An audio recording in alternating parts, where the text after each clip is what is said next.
Baik, Ibu Zubaida, terima kasih untuk sambutannya. Assalamualaikum warahmatullahi wabarakatuh, Bapak Ibu sekalian. Jadi pada kesempatan saat ini saya mewakili tim dari Total Mind Learning yang menyelenggarakan tes psikologi kepada sekolah Asyarif ya, yang beberapa waktu yang lalu, dan saat ini diagendakan untuk memberikan penjelasan terkait dengan hasil dari pelaksanaan tes psikologi kemarin. Nah, jadi sebelum kita mulai, saya akan memperlihatkan dulu penjelasan secara gamblang apa yang dimaksud dengan tes psikologi dan apa bedanya dengan tes sekolah. Nah, jadi saya akan share screen ke hadapan Bapak dan Ibu. Saya akan perlihatkan presentasinya.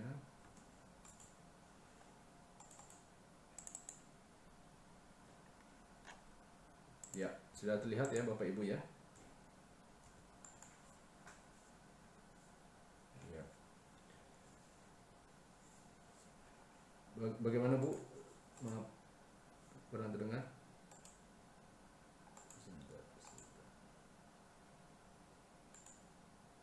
Bu Zubaida, suaranya di unmute dulu Bu.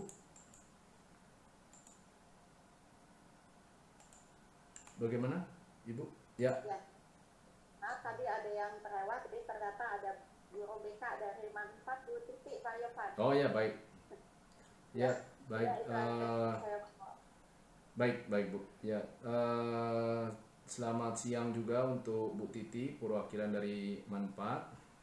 Nah, jadi kami akan menjelaskan terkait dengan pelaksanaan daripada tes psikologi yang sudah dijelaskan sebelumnya, yang sudah dilakukan sebelumnya. Nah, Bapak Ibu sekalian, sebelumnya perkenankan saya untuk memberikan mungkin sekitar 5 slide ya, penjelasan singkat mengenai apa itu tes psikologi dan apa bedanya dengan tes skolastik pada umumnya. Jadi ya, sebelumnya saya memperkenalkan lembaga kami, itu adalah Total Mind Learning. Ini ada yang baru bergabung. Jadi lembaga kami itu berfokus pada assessment psikologi dan juga pengentasan permasalahan-permasalahan terkait dengan hambatan pembelajaran baik di sekolah ataupun secara umum.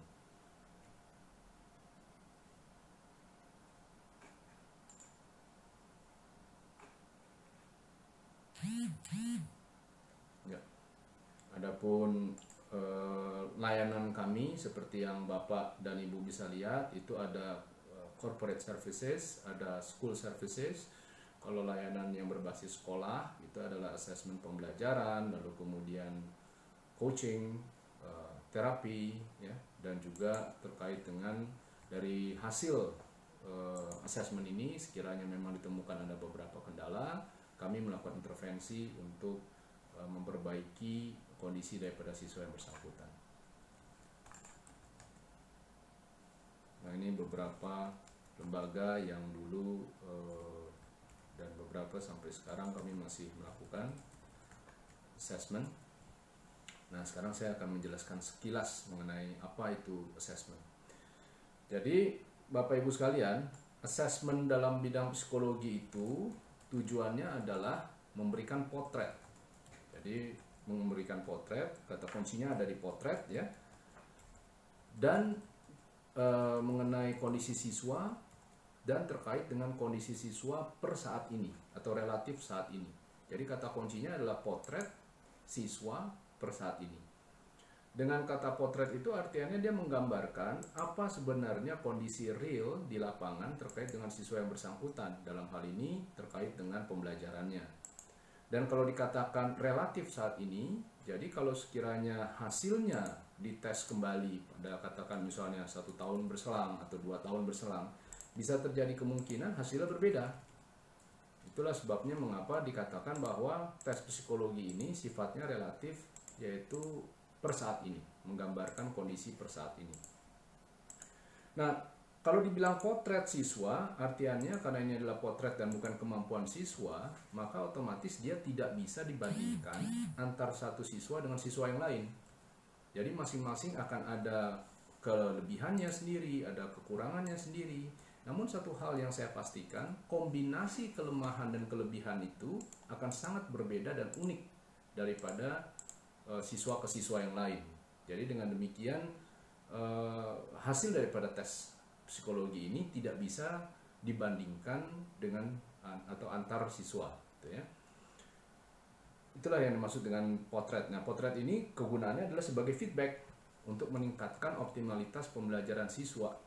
Jadi misalnya ada kasus, misalnya ada siswa yang sudah ikut pelajaran di luar, tambahan pembelajaran di luar, baik itu bimbel atau mungkin les tambahan gitu ya. Namun kemudian prestasinya di sekolah tidak kunjung naik. Ternyata setelah dilakukan tes psikologi baru ketahuan Ananda itu memiliki kesulitan konsentrasi. Jadi wajar kalau sekiranya disampaikan penjelasan, kemudian berbagai penjelasan tersebut tidak dapat diserap, ya, tidak dapat diingat dan menghasilkan suatu komprehensi atau pemahaman. Gitu. Wajar saja, seberapapun banyaknya dia belajar, hasilnya akan segitu-segitu saja. Kenapa? Karena memang yang bersangkutan tidak memiliki konsentrasi yang cukup untuk mampu memahami pembelajaran. Nah, jadi itu yang dimaksud dengan kegunaan daripada hasil tes psikologi ini. Nah, tes psikologi ini ada dua. Ada yang disebut sebagai tes psikologi yang sifatnya klasikal atau bersama-sama, ada juga yang sifatnya personal. Nah, perbedaannya itu adalah kalau yang sifatnya personal itu melibatkan selain juga tes secara tertulis, tapi juga ada tes atau wawancara dengan siswa dan orang tua. Dengan demikian, apa kegunaan dari wawancara tersebut? Kegunaannya adalah untuk nomor satu, menggali informasi yang tidak terungkap dari tes tertulis. Atau yang kedua, mengkonfirmasi jawaban dari tes tertulis. Jadi dengan demikian, tes secara personal tentu hasilnya jauh lebih lengkap, jauh lebih akurat, ya, karena dia mengkonfirmasi daripada tes atau pelaksanaan tes tertulis. Nah, yang di-assess kemarin atau yang dites kemarin, ya, pada saat pelaksanaan tes psikologi itu ada dua, yaitu adalah aspek afektif dan aspek kognitif. Seperti Bapak dan Ibu ketahui, kondisinya itu adalah tes psikologi kemarin, tepatnya baru kemarin kami mengadakan coaching, ya. Ada seorang yang sudah bekerja, ya, sudah dewasa. Ini kasus nyata gitu ya. Dia sudah sempat bekerja sekitar 2 tahun, ya, dari lulusan salah satu universitas negeri teknik elektro.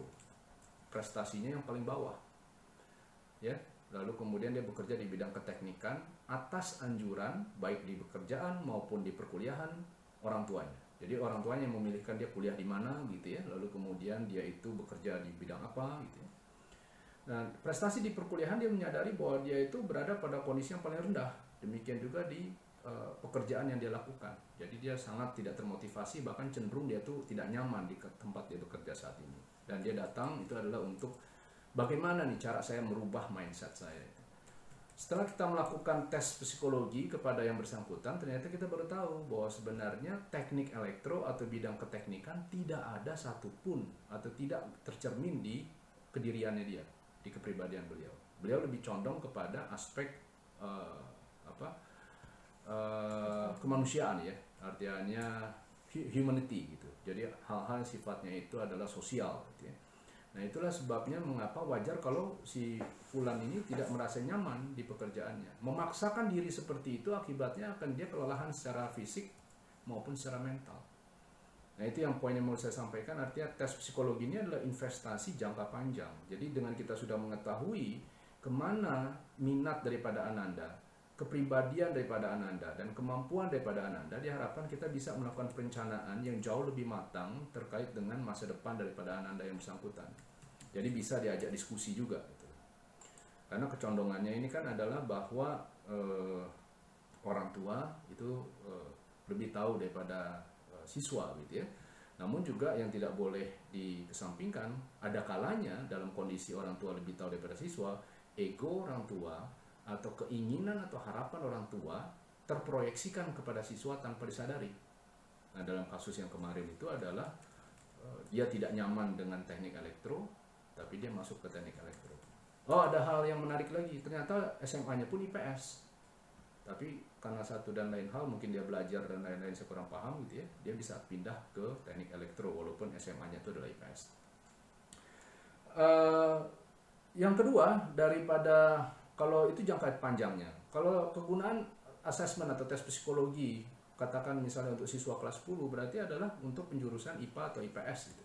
Atau dalam hal ini kalau di Asarif ada agama gitu ya. Jadi ada IPA, ada IPS, ada agama gitu. Nah, informasi yang ketiga yang bisa kita sarikan daripada asesmen atau kegunaan daripada tes psikologi itu adalah untuk yang tadi saya sampaikan, mengetahui hambatan-hambatan kognitif. Misalnya dia belajar sungguh-sungguh, tapi kemudian ketika dites, di ujian, di ulangan di sekolah gitu ya, hasilnya tidak optimal gitu ya. Atau kalau dites sama orang tuanya di rumah sebelum ulangan, dia bisa. Ketika masuk ke ruangan ruangan ujian, tiba-tiba dia nggak bisa. Nah, ada apa itu? Nah, berbeda dengan tes psikologi yang lain, kami juga menyertakan yang disebut sebagai CTA atau Cognitive Test Anxiety, kecemasan terhadap ujian.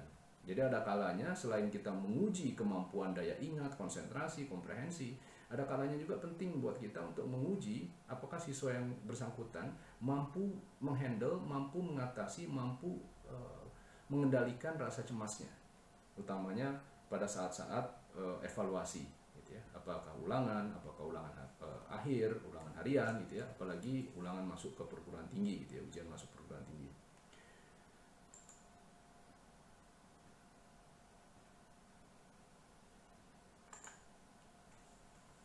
Nah, saya rasa itu saja penjelasan daripada assessment gitu ya, penjelasan teorinya terkait dengan assessment. Saya yakin nanti di antara Bapak dan Ibu ada beberapa pertanyaan yang mungkin belum terungkap gitu ya. Nanti bisa ditanyakan melalui WA